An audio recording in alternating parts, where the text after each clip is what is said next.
everybody, and welcome to another Happy Hour with Wedding Pros. This time we're talking about what happens when things go wrong at weddings. There's no perfect wedding. No matter how you want to say it, it will never be perfect. Most of the things are only things you'll notice or that you'll think that wasn't quite right. However, sometimes there are other things that go wrong. So we got a lot of people here today to talk to us about their favorite kind of wedding disasters. And just want to share no names, so it's in complete anonymity as to who they are. So if it's you, don't tag this and say, how dare you? So let's go ahead and everybody introduce themselves. Karen, you want to start? Sure. Hi, I'm Karen from Uptown Bride. And should I go ahead and say a story, or you want to just introduce everybody first? Let's just everybody introduce themselves, then we'll go. Gotcha. So Okay. Matt, why don't you go next?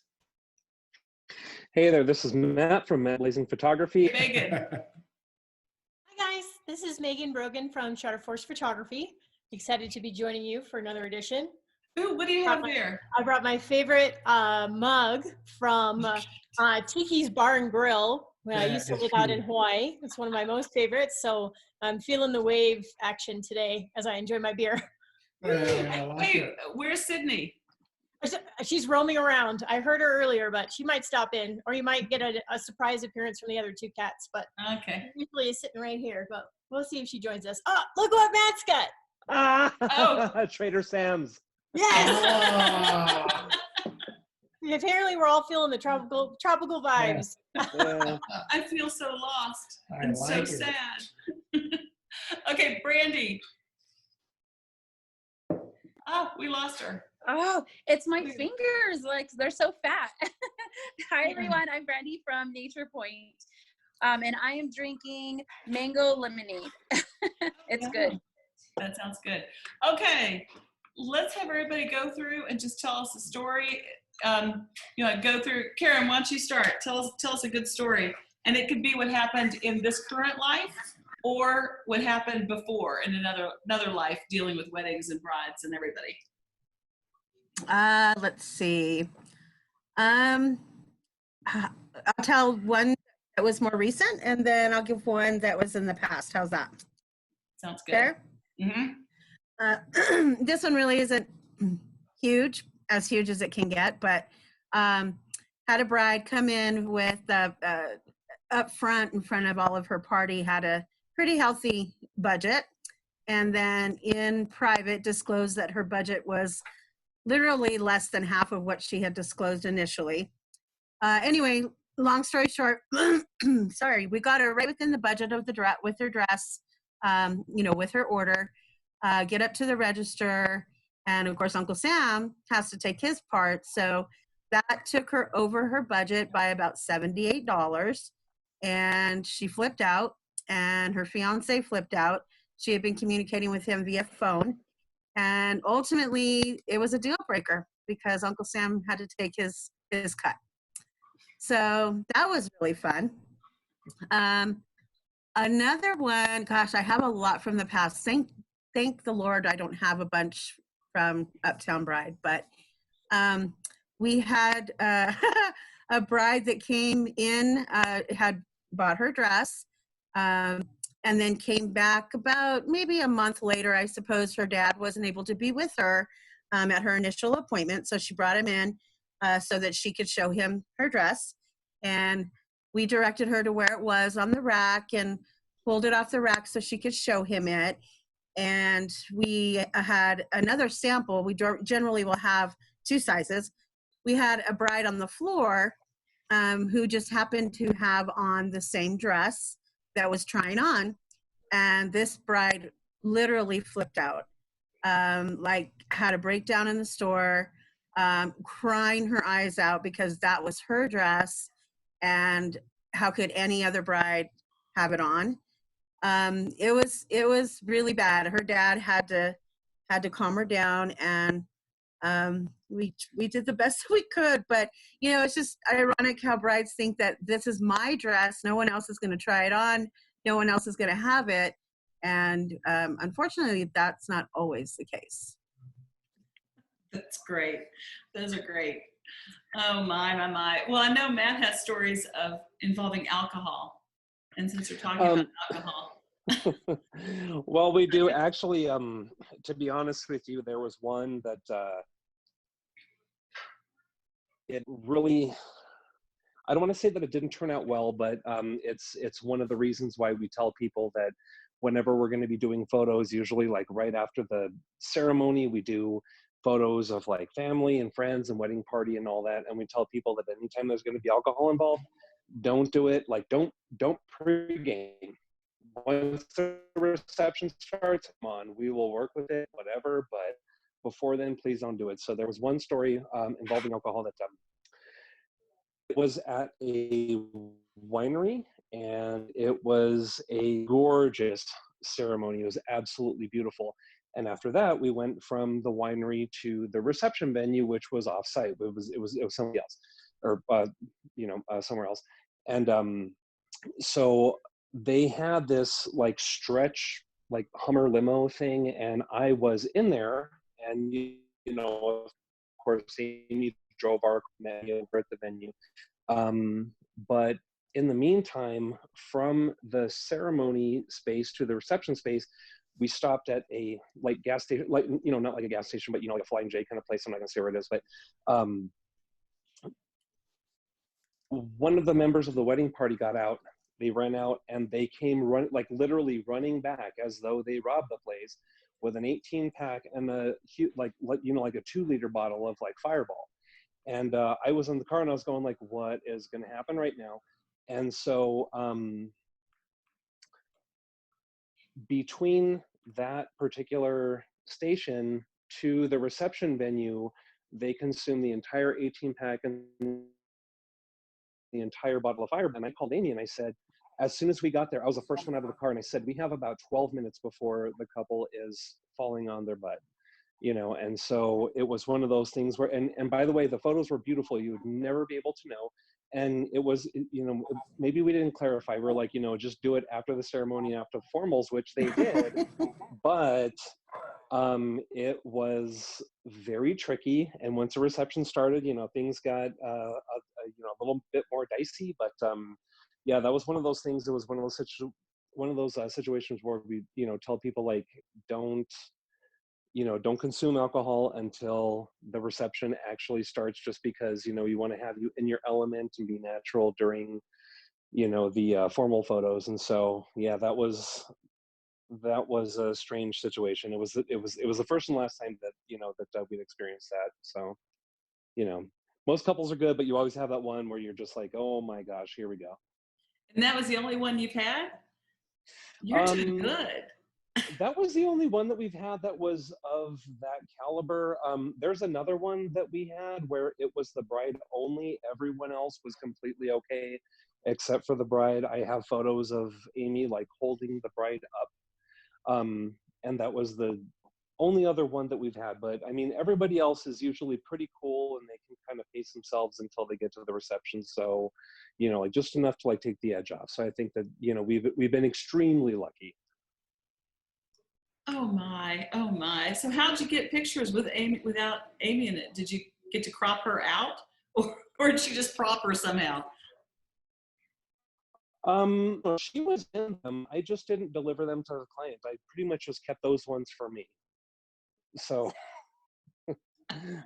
and so there was somewhere where, the bride was, she was okay. She was like with her now husband and her family members and was kind of, doing like this kind of thing. But after those were done, I think it's when it actually hit the bride on the way to the reception. And so Amy was just kind of helping her on the way there. And so that was kind of a bummer.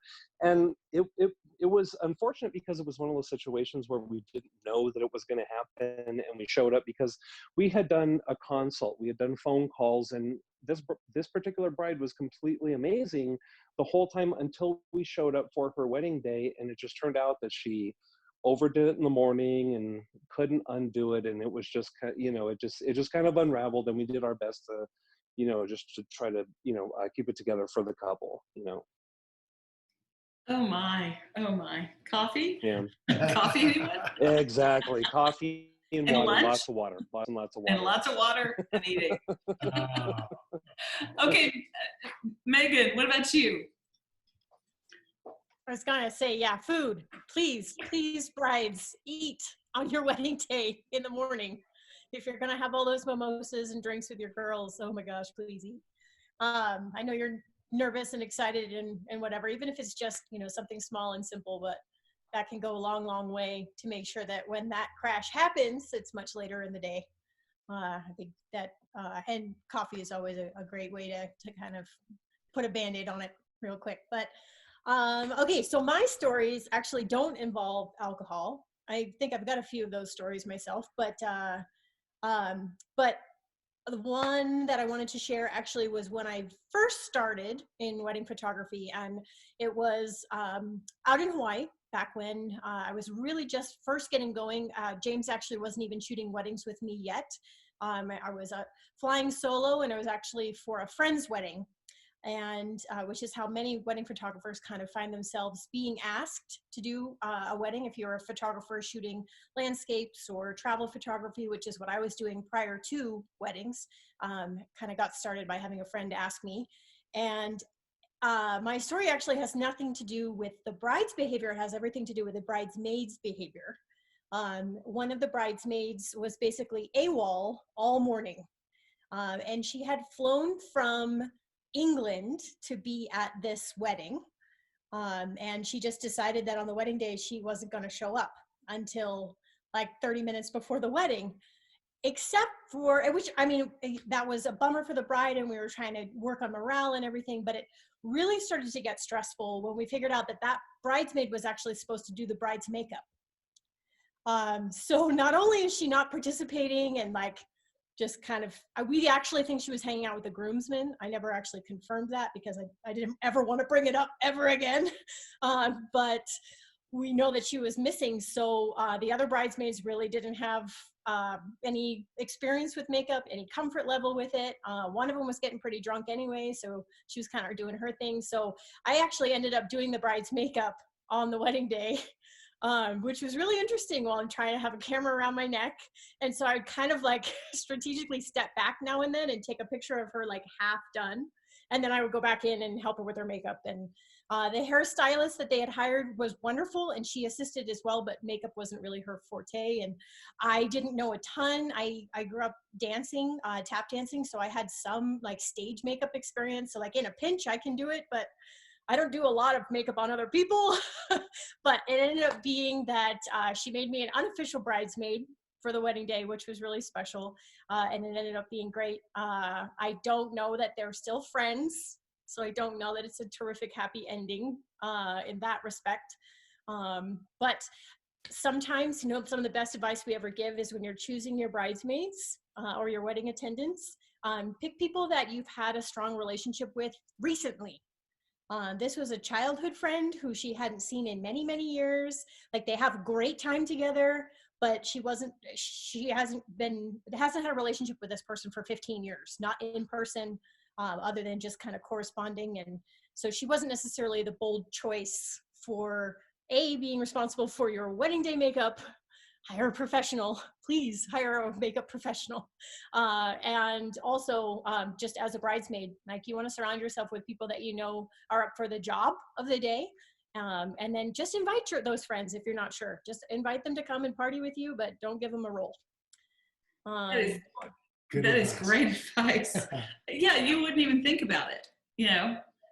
Wouldn't think about that in your choices. That's a great advice. And any other stories?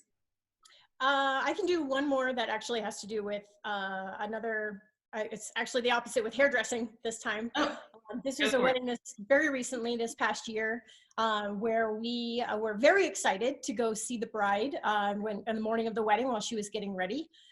She didn't have us come for the entire day. We did kind of a smaller day package. And we hadn't done an engagement shoot with this couple, so we didn't really know them all that well. So we still came a little extra early so that we could come and just get our stuff in place and kind of hang out and build a relationship. But we walked in, James and I walked into the bridal suite, and it was like the weirdest vibe I've ever experienced on a wedding day.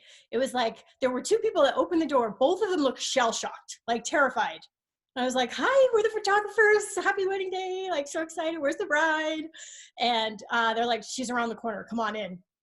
And we're like, okay. I'm looking at James going, I don't know what's happening. So we walk into the door, kind of put our stuff in the corner, and then and go over to find the bride. And she's getting her makeup done and she's smiling and it's great. But there's still just this weird vibe in the room. And way in the corner, one of the bridesmaids is getting her hair done. And there's no talking, there's no music, there's no drinking. It's the very strange vibe. And so finally, the bride just like, I'm going to take a break. And then she like walked out to the little porch area. She's like, come here. So I'm running over. I'm like, how are you feeling? And she's like, well, everything would be fine if I wasn't about to murder my hairdresser. And I was like, well, what do you mean? She goes, this is the third time that she's done my hair for today. It looks nothing like the trial. And she's really mean. And I was like, oh, okay. And she's like, and none of the bridesmaids like their hair and no one likes her. And she's got a really bad attitude. And it was the weirdest experience. So I had to, okay, let's take a breath, kind of like do a little bit of psychology, focusing on the good, kind of shifting the focus of everything for the day. And then, and instantly trying to be like, okay, how can we make this work? And she's like, well, I don't mind it right now. It's just too big. I'm like, okay, we can work with too big. That's fine. We can bring too big down. So we ended up waiting until basically she like hid on the porch until the hairdresser left. And then from there on out, everything got better when she was gone. But another big tip, really make sure you like your vendors. Even if they're not doing your hair right, the personality can make all the difference. She said she got kind of a weird vibe, felt rushed when she was doing her trial. If that's your gut telling you that on a day when you might be prone to a lot of stress, don't surround yourself with people that might make that worse. She ended up having a wonderful day and she loved her hair and it ended up being great. She put a big veil on anyway, so there was not a lot of, there were a lot of things that we were able to save, but just a feeling of walking into that like icy cold, like terrible room. It's like, oh my gosh, we need some music, we need some drinks, we need to get this bad juju out of here. Like we need to change this whole day. It was pretty wild. So lots of other bad things can happen. And it could have certainly been a lot worse, but we definitely like to avoid that, kind of setting the tone for the day, making sure that it's a positive one. Oh, that's great. Oh man, I could imagine just, woo, what's going on? That's a good one too. Okay, yeah, on tiptoes. I see Sydney's joined us. She's there. Yep, when you asked where she was, she started to come around the corner. Yeah. I think she likes yours. There we go. Okay, Brandy, how about you? Okay, so I actually have, there's two of them. One, I actually think Matt and Amy were there for, so I'm gonna be really careful on what I say. But the first one was, I think it was my first or my second wedding that I did at Nature Point. And I went in, I was taught to tell them, to make sure that they brought their lunch, to make sure that they're eating. They were doing a little bit of pre-gaming as far as the bridal party. And by the reception, sorry, somebody came in. By the reception, then the bride was actually sitting on somebody else's lap. And I kept going over and I was like, hey, do you need something to eat? And then I was giving her some water and she's like, no. And like going like a little bit overboard. And so I'm watching her and I'm talking to the bar and I'm telling them like, hey, absolutely no more. I said, I don't know. And she just kept getting it from everybody. Like they just kept, and I was looking around and I was a little nervous because I'm like, how are we going to keep it together? For one of my first weddings, and I'm looking around for the groom and I can't find him anywhere. So I'm like, I don't know what's going on. And she's on this other man's lap and I'm feeling very uncomfortable. So like maybe 30 minutes later, I go and I'm working in the back and I'm working with the staff and cleaning, making sure everything's cleaned up. And we come back and she's passed out in the bathroom, like all the way. And so like her friends are all around her and all the bridesmaids and they're trying to give her bread and they're like, don't you have any smelling salts? And I'm like, what? I didn't know I was supposed to bring any smelling salts. And I was like, nobody told me that this is what I was supposed to do. And so like she's like, I mean, she's out, like cold, like not even like she's gonna throw up, and we're trying to pull it together. And so it's getting ready to be the end of the night. I think it was maybe around 8 o'clock. The groom comes back, and you can tell like he's a little bit upset, but you know, he's okay still. And we're supposed to do the sparklers to be able to end, and the photographers are there, and they get her up and we get her standing, and now she's angry. And so instead of her smiling while everybody's got the sparklers, she had this like mean mug face and was very unhappy for her last, you know, photo. So I'm sure she feels terrible. You know, I was so new, I didn't reach out to her the next day to be like, is everything okay? Like, are you happy? Like, was it okay? Was it everything you wanted? Because I'm sure she was just completely embarrassed, you know, and that was the whole point of me telling, like, make sure you eat lunch, make sure that you eat your dinner, take care of yourself first, try not to sit on other people's laps on your big day. It's a little awkward.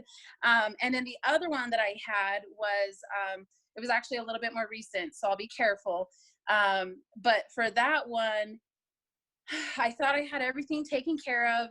I get all the ceremony planned out. We get the whole reception. We get everything set up. We're talking to all the vendors. We're doing everything. And the DJ keeps shaking his head like, yes, I understand. And we had a little bit of language issues. So we're getting ready to start. And we're about to go out and let the bride, you know, the wedding's about to start. We get everybody lined up. And sure enough, the DJ was supposed to be in charge of the microphones and the music, and there's no music whatsoever. So we have to pause everything, stop, go back, try to talk to him. He's like, what music? And I'm like, what? So then they come, they're like speaking Spanish to him, they're rushing, like we had to stop and pause everything. The sister is kind of like a sister, you know, like a bridezilla, but like in the sister form. She's like really mad. She was so nice to all of our photographers, but she was not happy with me. And I was like, I wasn't the one who set this up. You guys said that he was doing this music. I thought everything was okay, but it wasn't. And then they started drinking in the back, and our venue coordinator was scared of her. And so they're not allowed to drink in the back, as you know, of course, like doing their own shots and stuff like that, like they have to be at the bar. So they go and they tattle on her. They tell me to go deal with it because she's so mean and scary that like she's gonna like attack us or something. So then I'm like peeking and I'm like hiding around the corner, like, oh gosh, I gotta go tell her like they can't drink. And then I see her coming, and so like we run and we dodge around the corner from her. Finally go back over there. Then I grab all the bottles that they had once they went back to the reception and put them all behind the bar, explained to the bartender what was going on. But yeah, she was something else between her, and then her dress broke, and then we had to try to like sew it and try to get it all back together. So it was that one and that first one were definitely two of my most interesting weddings of how you're going to overcome and try to make better of it. But I mean, they did end up turning out beautiful in the end, but gosh, those little hiccups can be enough to make you insane. Oh man. So am I getting this? The takeaways are alcohol, be very careful with alcohol and don't drink till later on, and make sure you've done all your pictures, done all the obligatory things before you start tipping that bottle.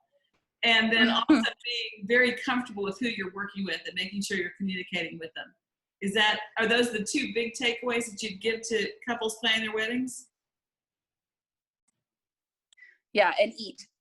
And eat. Very good idea. Very good idea. Okay, anybody want to say anything final words? Brandy, since you're on, do you want to start?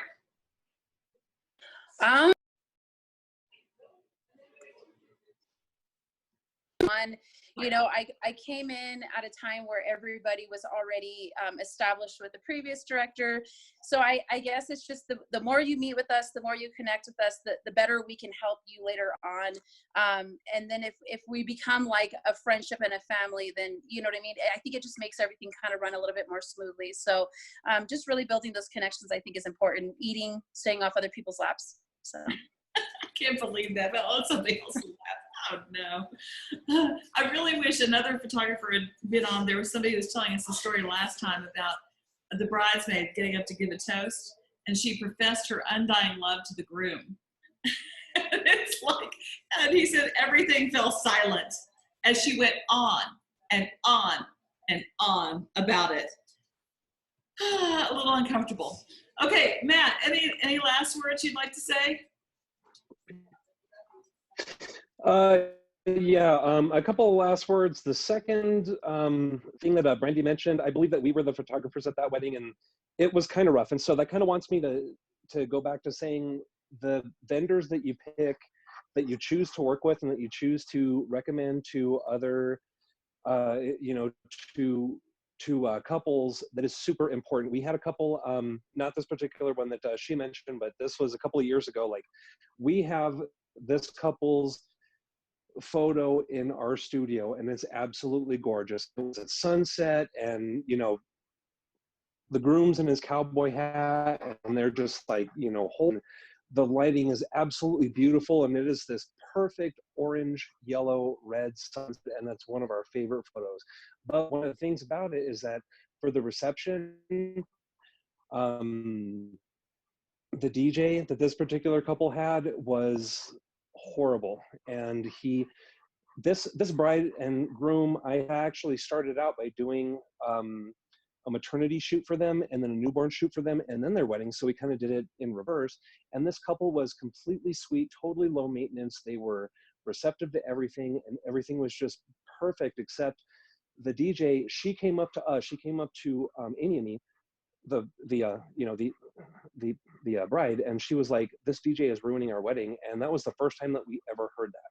And so that was just, it was so unfortunate. So we had to go back and, you know, again, and try to, like, you know, write the course, you know, for the reception, because it was just, it ended up going so poorly. And so it's not necessarily, you know, alcohol or, you know, like nerves or whatever that's going to, you know, ruin a reception. But I think that an experience from another vendor is something that can unravel everything. And so for couples that are looking into their vendors, I would say find somebody who has a lot of Google reviews, somebody that you can get, you know, if you know, somebody can refer that vendor to the couple. It just, you know, make sure that you do your homework on a vendor before you go with them, whether it's a photographer or a DJ or a venue or whatever. And, you know, Megan's amazing, Brandy's amazing, Stacy, you're amazing. We refer to you a lot.